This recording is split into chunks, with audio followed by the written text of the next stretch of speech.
I loved playing outside. We would hold fireflies in our fingers, and it was like diamonds, diamond rings we were holding. Loretta Lynn. As a child in the 70s, you woke up, you ate breakfast, and your parents kicked you out of the house. You didn't come back in until they called you. Now, I don't know what was taking place in that house, but you better not show up. So we played outside. We drank water from a water hose that was mildewy. Now, you had to turn the spigot, and you couldn't just put the water in your mouth. You had to let the cool water start. If you put it up to your mouth as soon as you turn on that spigot, you would burn your lips. So you'd wait, and then this wonderful nectar would exit the hose. Oh, you would slurp it up. Oh, it was so good. You'd pass it on to your friends, and they would slurp up this wonderful nectar. And then you'd go play. You did crazy things. You'd run through the woods, barefooted, with your jeans rolled up, in cutoff jeans possibly, and a tank top. You would run through the woods and build forts. You would chase each other. You played hide and seek. But the biggest thing that you did not know as a child is that you were living fearlessly.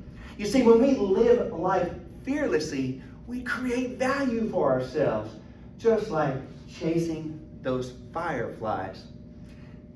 Most often, fireflies came out right at dusk, along a ditch line. This can be the most dangerous place in the world for a child. Broken glass along the road, bugs coming out, critters getting ready to hunt their critters. But they would start to flicker. And you could see them along the ditch line. And then there would be a flicker here, a flicker there. Oh, your team would get together because you're building something. We've got to catch these fireflies. This is our mission. Gather together, what do we need? We need mason jars, pickle jars from your mother's pantry. We need nets. So everybody, barefooted, dirty, and sweaty, would run back to their house as fast as they could. You didn't think about falling on the asphalt, scraping your toes, or breaking elbows. You ran back as fast as you could as it got darker and darker. And you didn't just go in the house because you were still not called to the house. You had to sneak in, open your mom's cabinets, grab that pickle jar, look for the one you needed. Then you grab a knife and poke holes in it because you needed the fireflies to be able to live. You'd sneak back to your room, get your net, and go out the back door. And then you run back as fast as you could to meet your teammates. You'd gather together and you have to have a mission plan. You can't just go out there catching fireflies.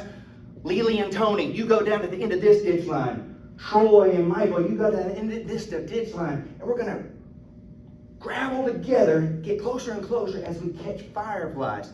And that's exactly what you would do. You take your net, you're jumping up, catching as many fireflies as you could. You'd take off your lid in your mason jar, and you couldn't just put them on top. You had to turn the mason jar upside down, shove the net in there, and get the fireflies in there, and put the cap back on. And you did this over and over and over and over.